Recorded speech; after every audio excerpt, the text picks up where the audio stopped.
Américo Gonza, ha presentado un proyecto para empezar a hacer reformas en la Constitución y cambiar básicamente el capítulo económico de la Constitución.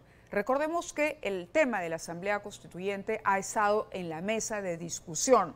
Está con nosotros esta noche no solamente el autor del proyecto, sino también el constitucionalista Lucas Gersi, quien ha sido uno de los promotores de esta recolección de firmas para no hacer cambios en la Constitución de alguna manera o evitar la formación o conformación de una Asamblea Constituyente. Bienvenidos ambos, gracias por estar con nosotros esta noche. Y me gustaría empezar con el congresista autor del proyecto para que nos explique exactamente y muy breve y sencillo para que el público lo entienda por qué quieren cambiar ustedes el capítulo económico de una Constitución que a la luz de los resultados ha conseguido beneficios para la economía nacional. Buenas noches, en primer lugar, gracias por la invitación al pueblo peruano. Y quiero empezar con algo que va a graficar por qué es lo que nosotros estamos proponiendo un cambio de Constitución. Dicho sea de paso, hemos expuesto en un primer momento los fundamentos del cambio del capítulo económico, sin perjuicio de que se trabaje y se impulse la nueva Constitución para un cambio total. Y aquí tengo un comunicado de la Asociación Empresarial de Gamarra, de hoy día, la victoria 1 de marzo del 2023.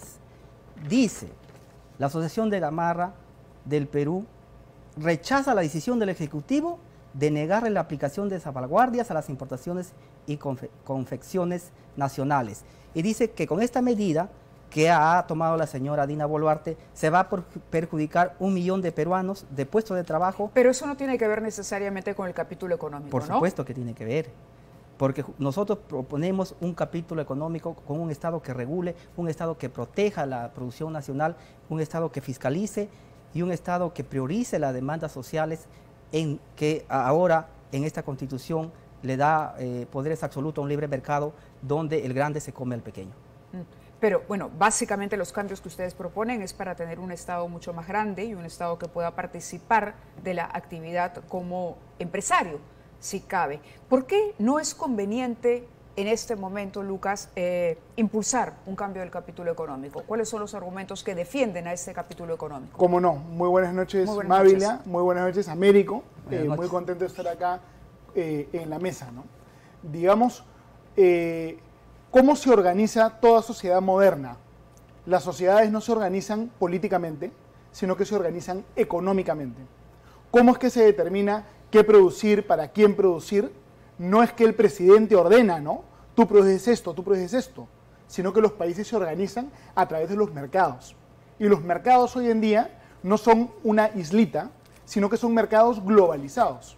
Entonces, ¿el mercado qué cosa es? Es como una gran encuesta, donde la gente vota con sus decisiones y los productos que más les gustan a la gente triunfan, los productos que no le gustan a la gente fracasan, y el mercado es lo más democrático del mundo. Y el mercado es lo único que genera riqueza. Entonces, cuando yo leo el proyecto de Américo, la verdad que yo siento miedo, porque este es un proyecto, Américo, disculpa que te lo diga en estos términos, sin lógica económica. Es un proyecto carente de lógica económica. ¿Por qué? Rápidamente. Corrígeme, Américo, si me equivoco, pero tu proyecto plantea que se trate de manera discriminatoria al inversionista extranjero. Propone que el inversionista nacional tenga unas reglas y el extranjero otras reglas. Eso va en contra de todos los tratados internacionales que ha suscrito el Perú. Si se aprobase ese proyecto, el Perú sería objeto de sanciones por la Organización Mundial del Comercio. El Perú dejaría de ser globalizado, integrado al mundo, se volvería un paria internacional. Y eso haría que seamos un país mucho más pobre.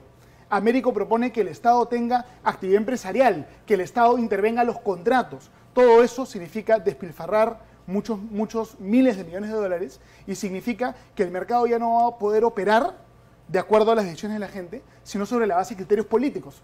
Volver a los años 80, a los años 70, a la Guerra Fría, donde el Estado decía el precio de tal producto debe bajar, había un precio artificial y por lo tanto el producto no lo encontrabas en el mercado, había cola para comprar leche, cola para comprar pan. Entonces, Américo, es un proyecto de la Guerra Fría. Tenemos que pensar en términos del siglo XXI, ¿no? Congresista. Sí, gracias. Es un buen indicador que el señor Lucas Gersi diga que le da miedo, porque quiere decir que vamos a reformar, ¿no? Siempre los cambios generan ese temor, que es natural en los seres humanos, ¿no? pero tenemos que avanzar, no podemos quedarnos estancados en lo que hemos tenido y que no ha dado resultados como lo deberíamos dar. Un país tan rico como el Perú, tener pobreza, tener... ¿Usted cree que no ha dado resultados? El modelo económico actual, en la medida que no ha satisfecho la necesidad de amplios sectores que ahora están protestando justamente. Bueno, si todo fuera todo es perfectible, pero ¿le atribuye usted la responsabilidad a la Constitución o a quienes han aplicado o tenido la autoridad, a las personas que han manejado el Estado? Y ahí incluimos alcaldes, incluidos gobernadores regionales y el gobierno central, por supuesto. Es que la regla del juego la da la Constitución en macro, ¿no? Tenemos, por ejemplo, que el Estado peruano no ha industrializado nuestro producto. Vamos a seguir exportando materias primas toda la vida. 300 años de colonialismo exportando minerales, 200 años de república exportando minerales. ¿No es acaso importante industrializar el país? ¿No ¿Qué es acaso diferencia hay entre una economía social de mercado, que es lo que propone la Constitución actual, y una economía popular de mercado, que es la que propone usted en el proyecto? La economía social de mercado es el liberalismo a ultranzas, donde el libre mercado, entre comillas, se va a regular solo, cosa que no es así. Nosotros proponemos una economía popular de mercado, lo que le comentaba, Estado industrializador, para industrializar nuestros recursos, generarle valor agregado. Yo creo que eso no es malo, no sé si el señor Kerr me puede refutar. Un Estado que distribuya las riquezas, un Estado que no concentre los medios de producción, un Estado que evite los oligopolios, que son en realidad monopolios que se disfrazan de oligopolios y todo, descentralizado, un Estado fuerte que regule, que sancione al que incumpla las reglas de juego. Lucas. A ver, yo creo que hay varios temas que explicar. Primero, con relación a los resultados. Hay que ser muy claros que la vigencia de la Constitución del año 93, con todos sus defectos, ha permitido que el Perú sea mucho más rico y además ha permitido que el Perú sea un país mucho más justo y más igualitario que antes. Si revisamos data, vamos a descubrir que los peruanos más pobres, sus ingresos han crecido más de 10 veces más que los peruanos más ricos.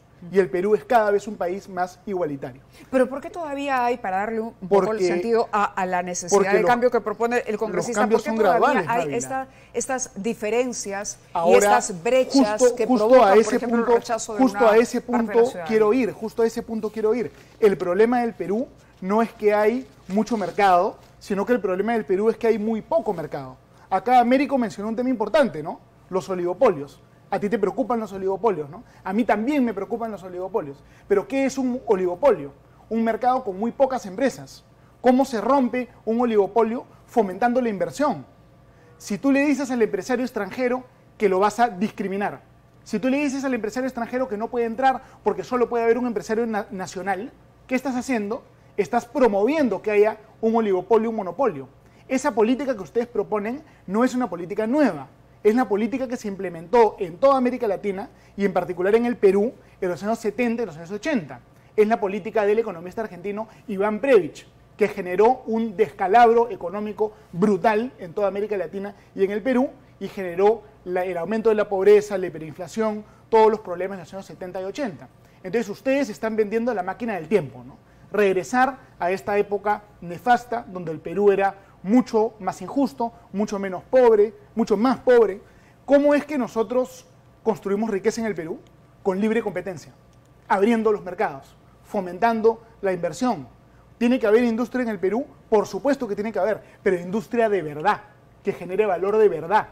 Cuando la industria es protegida artificialmente por el Estado, es una industria monopólica de mentira que no puede competir, ¿no? Entonces, son propuestas económicas equivocadas, ¿no? Y yo hay algo que sí saludo y felicito en la propuesta de Américo, que en lugar de insistir, ¿no es cierto?, como disco rayado en el tema de la Asamblea Constituyente, Américo propone un proyecto de fondo, ¿no?, que se debata el tema de fondo. Si se llega a los votos, que se vaya a referéndum en el proyecto de fondo. Y yo estoy seguro que no va a pasar este proyecto, porque el Perú ya ha aprendido que si se cierra los mercados, va a ser mucho más pobre. Hay una pregunta que es buena para graficar o para demostrar cuán eficiente o ineficiente es el Estado cuando ejerce como empresario. Y es pedirle que nos mencione una empresa estatal que sea exitosa, después de varios otros ejemplos que le podríamos dar de desastres, más bien en la administración de los recursos públicos? Empecemos por que, no lo digo por la pregunta en sí, pero lo digo porque creo que estamos confundiendo el rol de la empresa privada con el rol del Estado. El rol de la empresa privada, por principio, es generar riqueza. El empresario, lo que invierte, su trabajo, las inversiones, obviamente va a generar, quiere obtener ganancias. Pero al Estado no le podemos pedir eso, porque mucha de el bienestar no se puede medir. Podemos medir la educación, claro, porque mejora la calidad de vida, pero el Estado no está para ganar. El Estado está para contribuir al desarrollo social y hacer su papel fundamental, que es brindarle los servicios básicos necesarios a los ciudadanos para que tengan un desarrollo y una vida digna. Entonces, si comparamos una empresa privada que gana, no vamos a comparar el Estado, una institución que lo que quiere es brindar servicios públicos de calidad. No necesariamente busca ganancias. Petroperú. También el papel de Petroperú es regular de alguna manera los hidrocarburos, los combustibles, generándole una competencia dentro del marco de la ley a las empresas privadas. Le pongo un ejemplo aquí que pasó hace poco. Pero claro, lo que no se entiende es cómo compite una empresa que tiene la ventaja de que no necesita ganar nada. Mávila, me permiten una intervención breve. Américo, yo con todo respeto creo que tienes un error conceptual en cómo funcionan los mercados y en cómo funciona la libre competencia. Nosotros sabemos que un producto es bueno cuando la gente lo escoge, ¿no es cierto? Y cuando la gente escoge un producto, ese empresario obtiene riqueza. Es decir, el empresario hace productos buenos, porque si no hace productos buenos, ese empresario quiebra. El Estado, si hace productos buenos, no quiebra. Si hace productos malos, tampoco quiebra. El Estado puede hacer cualquier cosa y nunca va a quebrar. El Estado no tiene la presión del empresario privado para trabajar bien. Como consecuencia de eso, se relaja y trabaja mal. El empresario trabaja con su propio dinero. El Estado trabaja con el dinero de los demás, de los impuestos. Cuando trabajas con dinero de los demás, el incentivo que tienes es hacer un relajado y de repente ser un corrupto, porque es muy difícil que el pueblo te pueda fiscalizar. Entonces, por eso es que las empresas públicas universalmente desperdician, no dan buenos servicios, terminan quebradas. Digamos, sin libre competencia y sin la posibilidad de quebrar, no hay calidad en el producto o el servicio.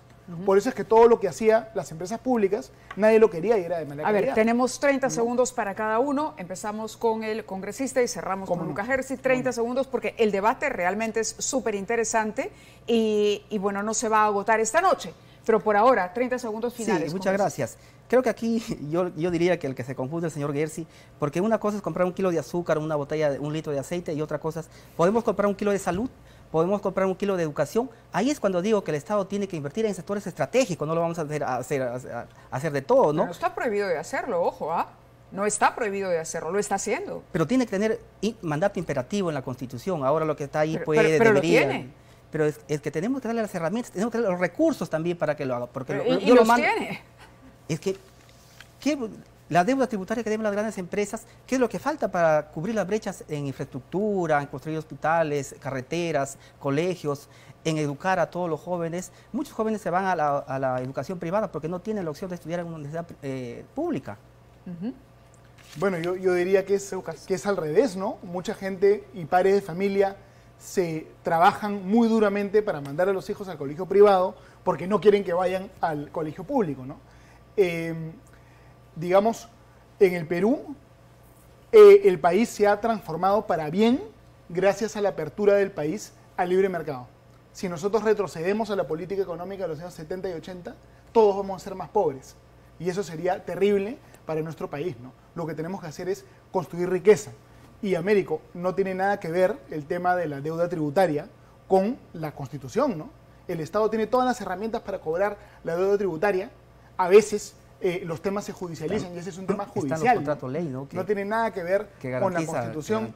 El contrato ley es otro debate, ¿no? Que en la próxima lo podemos plantear. Claro que sí. Respondió el contrato ley a un momento coyuntural que precisamente habían empresas públicas que perdían tanta plata que nadie las quería comprar.